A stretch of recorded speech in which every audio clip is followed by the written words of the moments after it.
Pessoal, e aí, tudo bem? Vamos continuar o nosso trabalho? Sejam bem-vindos, ao nosso segundo encontro semanal de ciências. Mas lembrando que nós já falamos na primeira aula, sobre o calor.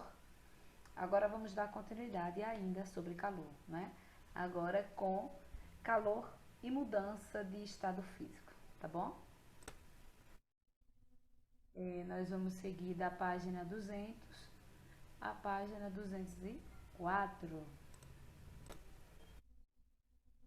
Calor e mudança de estado físico. O fornecimento de energia pode provocar mudança no estado físico da matéria. No sexto ano, você aprendeu que a mudança do estado sólido para o líquido é chamada fusão. E que o fenômeno inverso é a solidificação, ou seja, inverso do líquido para o sólido. Viu também que a passagem do estado líquido para o estado gasoso, ou de vapor, é chamada vaporização. E que o fenômeno inverso, do vapor para o líquido, é a condensação ou liquefação.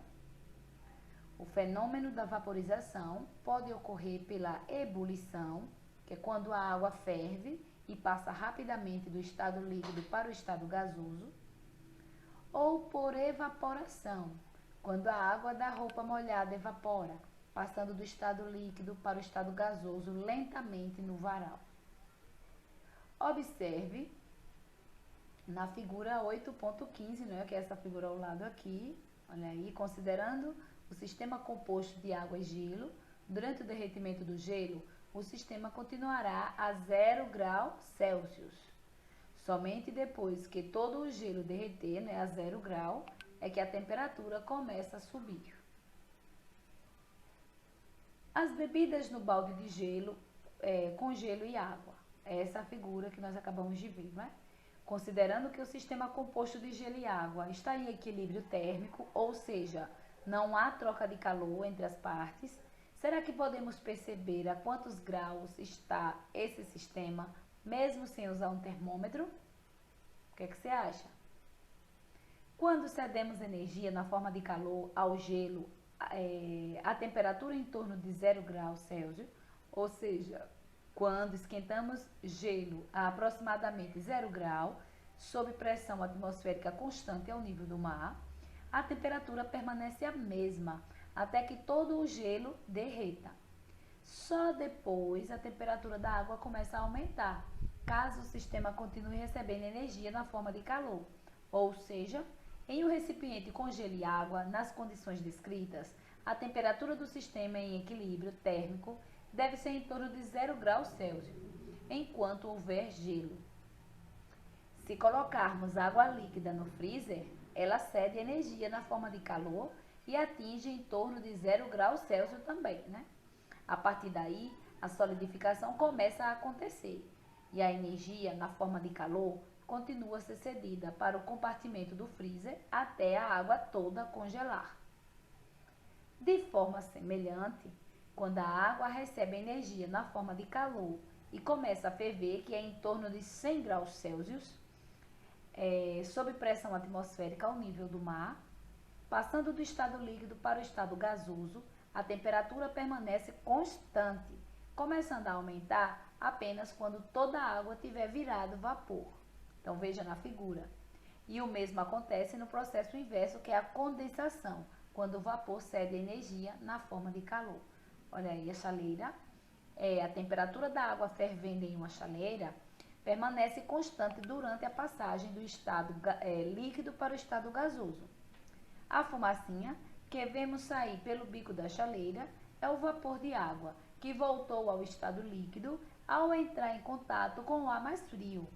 Então, a água em estado gasoso não é visível, Continuando. Calorias, calor específico e calor latente.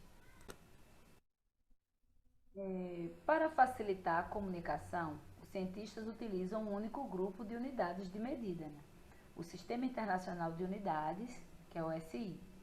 Nesse sistema, a unidade de medida do trabalho é o joule, pronuncia-se joule. cujo símbolo é a letra J. Veja mais algumas unidades do Sistema Internacional. A unidade de comprimento, que é o metro, a de volume, o metro cúbico, a de massa, o quilograma. Nas grandezas, são usados também múltiplos e submúltiplos dessas unidades. Ao medir a massa, podem ser utilizadas as unidades grama, miligrama e tonelada, por exemplo. O joule é também a medida de energia, e de energia na forma de calor, no SI. Mas, no dia a dia, é usada outra unidade, que é a quilocaloria. Veja aí na figura, não é? Esse quadro. Lembra desse quadro onde tem a informação nutricional dos alimentos, né?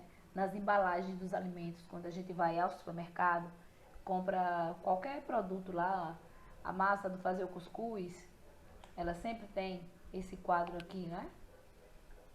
Continuando. Uma quilocaloria equivale a aproximadamente 4,18 quilojoules. E 1 kJ equivale a 0,24 quilocalorias. A grandeza que corresponde à quantidade de energia necessária para elevar em 1 grau Celsius a massa de 1 grama de uma substância é chamada de calor específico, que varia de acordo com a substância e com o estado físico em que ela se encontra. Por exemplo, a quantidade de energia necessária para elevar em 1 grau Celsius a massa de 1 grama de água no estado líquido é de 1 caloria. Então, o calor específico da água é 1 caloria por grama, por grau Celsius, que se escreve 1, aí você vê aí o K, o barra G, não é? Vezes o grau aí, o símbolo do grau Celsius. No caso do ferro, o mesmo aumento de temperatura com a mesma massa é conseguido com cerca de 0,11 caloria, ou seja, seu calor específico é de 0,11 calorias por grama, vezes o calor, a temperatura. Quer dizer, o ferro esquenta mais rapidamente que a água. Veja outro exemplo na figura 8.18, que é essa figura abaixo. Massas idênticas de água e de óleo de soja sofrem variações diferentes de temperatura enquanto recebem a mesma quantidade de calor.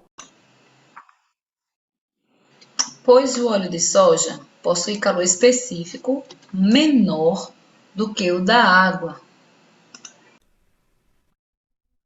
Varia entre 0,2 e 0,4 calorias por grama, não é? Veja aí. Observe que a temperatura do óleo de soja atinge um valor maior que o da água. Olha aqui, observe o termômetro aí que está bem mais alto.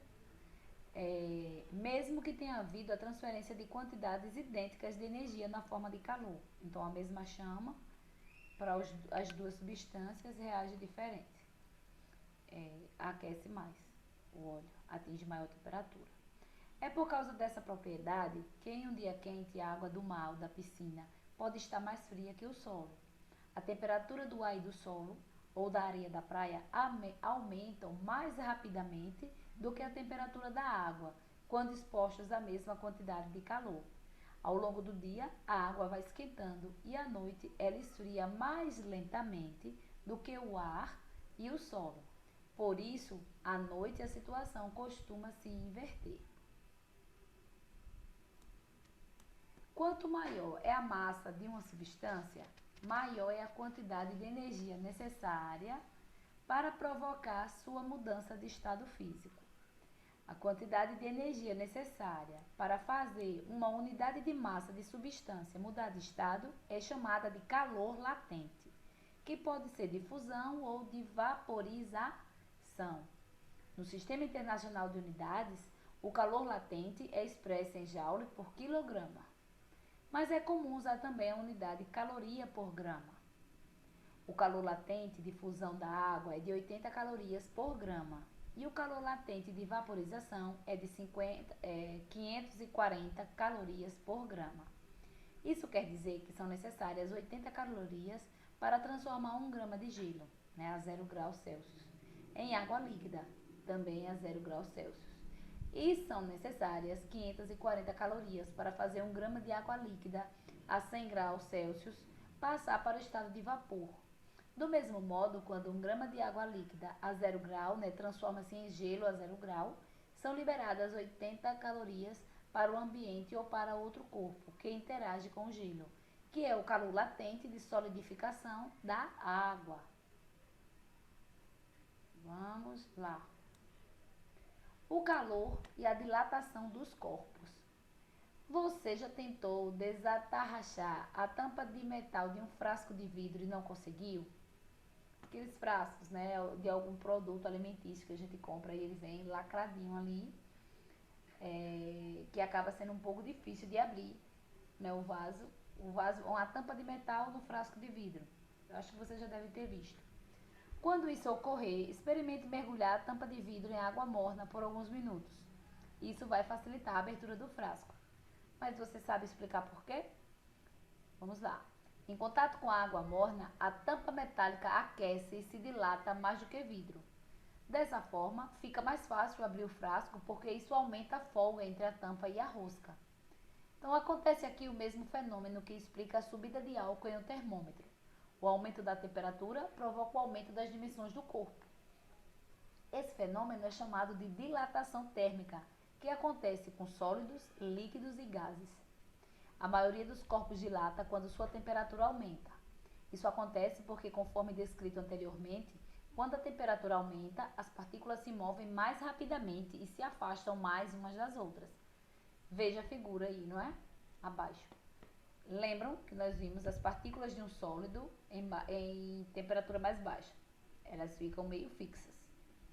Já as partículas de um sólido em temperatura mais alta, elas já começam a se mover. Elas já começam a se mexer. Cada material tem um coeficiente de dilatação diferente. O vidro comum, por exemplo, se dilata mais que certos vidros especiais que podem ir ao forno, quando submetido à mesma variação de temperatura. Dizemos então que o vidro comum tem um coeficiente de dilatação maior que o desses vidros especiais. Uma barra de vidro comum com 1 metro de comprimento se dilata cerca de 0,9 milímetro quando a temperatura sobe 100 graus Celsius.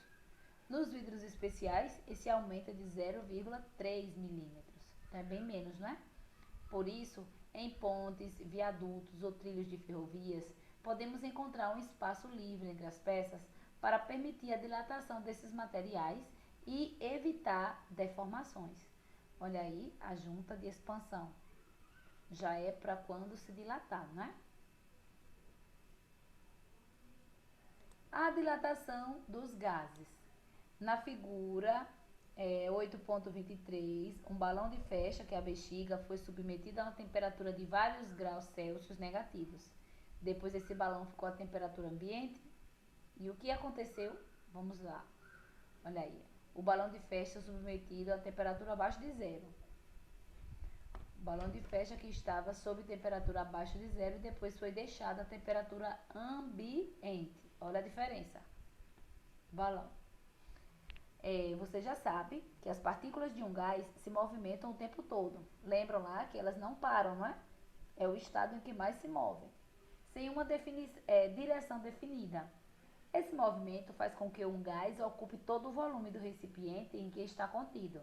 As colisões ou choques das partículas com as paredes do recipiente são responsáveis pela pressão do gás.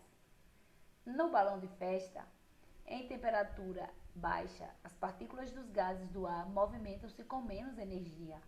À medida que a temperatura aumenta, as partículas passam a se movimentar com mais energia e maior velocidade.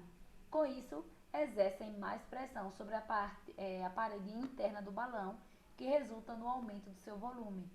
Então, observe, na temperatura baixa, elas se movem pouco.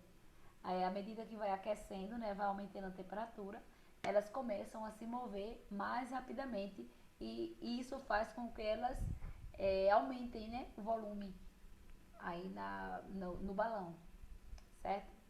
Gente, nós temos uma atividade, não é, para fazer. Vamos lá, página 213, questões 3 e 4, não é? Vamos lá. Espero que vocês tenham compreendido bem o assunto. 3 e 4. Olha aí.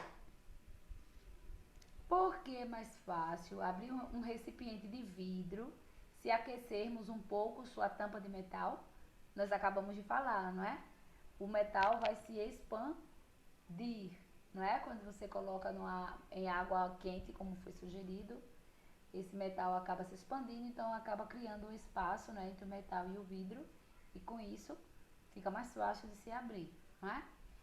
Aí a questão 4 também, na mesma linha, vocês leiam com atenção, respondam e enviem ao seu professor, tá certo? Então, gente, nós encerramos por aqui, né, o nosso encontro desta semana. Na próxima semana a gente faz o reforço dessa semana, não é? Do conteúdo trabalhado nessa semana. Então, até lá, fiquem todos com Deus. Tchau!